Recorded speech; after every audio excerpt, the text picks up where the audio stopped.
बिस्मिल्लाहिर्रहमानिर्रहीम। अस्सलाम वालेकुम। आप हमारा डिजिटल प्लेटफॉर्म खबर दुनिया देख रहे हैं। नाजरीन, हुमैरा असगर के जो मौत है उस पर एक नया केस, एक अहम पेशरफ आपकी खिदमत में लेकर हाजिर हुए हैं। हुमैरा असगर की जिंदगी में इन्हीं की मोबाइल्स में ब्लॉक कर दी गई थी। इन्हें कराची में रिहाइश के दौरान शोबिस इंडस्ट्री से कोई सपोर्ट नहीं मिली। माली परेशानी की बातें पहले की जा रही, मगर अब ये पता चला है कि हुमैरा को कोई माली परेशानी भी नहीं थी। इनके अकाउंट में कितने पैसे थे, इनके वालिदैन से आखिरी मर्तबा राब्ता कब किया और क्यों हुमैरा अपनी माँ से बात करके फूट फूट के रो पड़ी।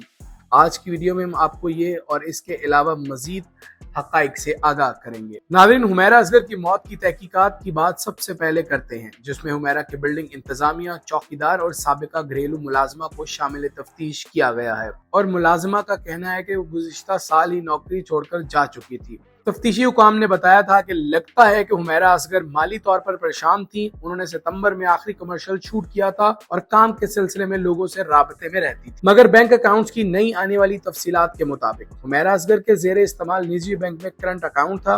अकाउंट में 3,98,000 से जायद रकम मौजूद है। अदाकारा एटीएम का इस्तेमाल करके कभी 25 तो कभी 50,000 रुपए निकालती थी। लेन देन से लगता है कि हुमैरा असगर माली परेशानी का शिकार नहीं थी। हुमैरा के दीगर बैंक अकाउंट की छानबीन के लिए बैंकों को लिखा गया है। साथ ही ये भी मालूम हुआ है कि हुमैरा के घर से किसी किस्म की ज्वेलरी नहीं मिली। अब अदाकारा के बाकी अकाउंट्स की तफसीलात सामने आने तक माली परेशानी का इम्कान खारिज किया गया है। बिलफर दूसरे बैंक अकाउंट नहीं भी होते तो एक बैंक अकाउंट में 3,98,000 रुपए होना आज के दौर में माली आसूदगी नहीं होती, खास तौर पर जब शोबिस इंडस्ट्री में काम करने वाले किसी अदाकारा की बात हो, क्योंकि कहा जाता है जो दिखता है वही बिकता है। इसलिए 3,98,000 रुपए तो एक अदाकारा के लिए एक महीने का मुश्किल से खर्चा होता है। जहां तक माली परेशानी वाली बात में कुछ वजन महसूस होता है, मगर हुमैरा के घर वालों के मुताबिक हुमैरा ने माली बुरान का अंदेशा खुद ही खारिज कर दिया था, इसलिए फिलहाल इस पॉइंट पर ज्यादा काम नहीं हो रहा। साथ ही अदाकारा और मॉडल हुमैरा असगर के मोबाइल फोन तकनीकी तज्जिये के लिए सीटीडी के हवाले कर दिए गए हैं। पुलिस जराये के मुताबिक हुमैरा असगर के मोबाइल फोन डाटा में कुछ पैगामात डिलीट या रिमूव हैं। इन पैगामात को हासिल करने के लिए पुलिस ने सीटीडी से मदद की तलब की है। पुलिस का कहना है कि हो सकता है कि मिटाए हुए पैगामात से कोई अहम मालूमात मिल जाएं। अब हुमैरा असगर की वालिदा और वालिद ने लाहौर के एक न्यूज चैनल को इंटरव्यू दिया, जिसमें हुमैरा की वालिदा ने बताया, जिस दिन मौत की खबर मिली मैं उस दिन बहुत बेचैन थी। हमने 9 माह के दौरान 1000 बार बेटी से राबता करने की कोशिश की, मगर हुमैरा की सिम्स बंद थी।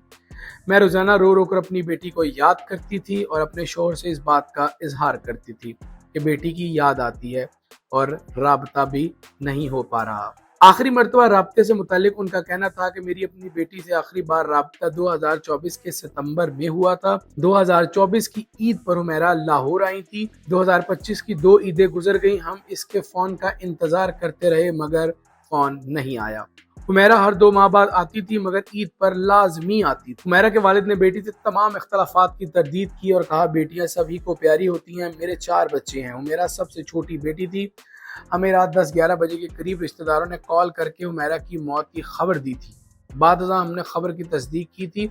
पुलिस ने हमसे खुद राब्ता किया। हम लाश लेने के लिए इसीलिए नहीं गए क्योंकि अभी कोई मेडिकल टेस्ट नहीं हुआ था। लाश जाते हमें नहीं मिल जाती। अभी कोई मेडिकल पोस्टमार्टम या एग्जामिन नहीं हुआ था, इसी इंतजार में कराची नहीं गए। हुमैरा के शोबिस इंडस्ट्री में काम करने से मुतालिक बात करते हुए इनके वालिद ने बताया कि मेरा काम औलाद को समझाना है। मेरी बेटी का मुझसे कहना था कि मैं कई साल से शोबिस में हूँ, मैं आपको कभी कोई शिकायत नहीं मिलेगी। मेरी बेटी शोबिस इंडस्ट्री में मेरी मर्जी से काम कर रही थी। इसकी आर्ट की तालीम और यूनिवर्सिटी की फीस भी मैंने ही भरी थी। दोस्तों, मुआशी तंगी और किराया न देने से मुतालिक खबरों पर हुमैरा के वालिद ने कहा कि ये सब झूठ है। वो अच्छा खासा पैसा कमाती थी, खुद अपने पैसों से फलाही काम भी करती थी। इमदादी सेंटर्स जाकर बच्चों को खिलौने और कपड़े देती थी। मेरे बेटे के मुताबिक हुमैरा के घर में कुछ कपड़े ऐसे भी नजर आए थे जो अभी तक हुमैरा ने पहने तक नहीं थे। जो खातून इतने महंगे कपड़े बना सकती है, दूसरों की मदद कर सकती है, वो कैसे अपने फ्लैट का किराया नहीं दे सकती? ये बात सब झूठ है। मैंने सब टीवी पर सुना है, देखा नहीं है। मगर जिस सूरत हाल पर हुमैरा की लाश मिली, ये किसी ने जुल्म किया है। मेरा कहना है कि ये कत्ल था। मेरा यही मानना है कि मेरी बेटी के साथ किसी ने जुल्म किया और फिर इसका कत्ल किया गया। हमारे दरमियान जायदाद का कोई मसला नहीं था। ये घर मैंने बच्चों के लिए ही बनाया है, इन्हें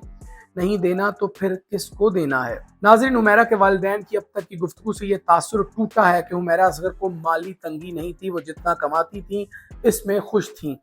نہ صرف ان کا گزارا اچھا ہو رہا تھا بلکہ غریبوں کی مدد کرنے میں بھی انہوں نے کبھی نمائش نہیں کی، کبھی کسی کی مدد کرتے ہوئے کوئی تصویر سوشل میڈیا پر نہیں لگائی۔ اور پھر سب سے بڑھ کر یہ، حمیرہ اصغر کی والدین سے کوئی لڑائی نہیں تھی۔ جائیداد کے جھگڑے کی جو خبریں اٹھیں ان میں کوئی صداقت نہیں۔ اب صرف یہ طے ہونا باقی ہے کہ موت کیسے ہوئی۔ حمیرہ کے والد نے خدشہ ظاہر کیا ہے کہ ان کی بیٹی کا قتل کیا گیا، جبکہ پولیس کا کہنا ہے کہ موت طبعی اور حادثہ معلوم ہوتی ہے۔ ڈپٹی انسپکٹر جنرل کا کہنا ہے کہ اب تک کے شواہد میں کسی سازش یا خودکشی کا کوئی نشان نہیں ملا۔ حالات سے ظاہر ہوتا ہے کہ موت گھریلو کام کاج کے دوران کسی ممکنہ حادثے یا قدرتی وجہ سے ہوئی۔ اپارٹمنٹ کا دروازہ ڈبل لاک تھا اور اندر تمام چابیاں موجود تھیں، جس سے ثابت ہوتا ہے کہ کسی تیسرے شخص کی مداخلت کا امکان نہیں۔ ابتدائی پوسٹ مارٹم رپورٹ کے مطابق جسم پر کسی تشدد، جدوجہد یا احتیار کے نشانات نہیں ملے۔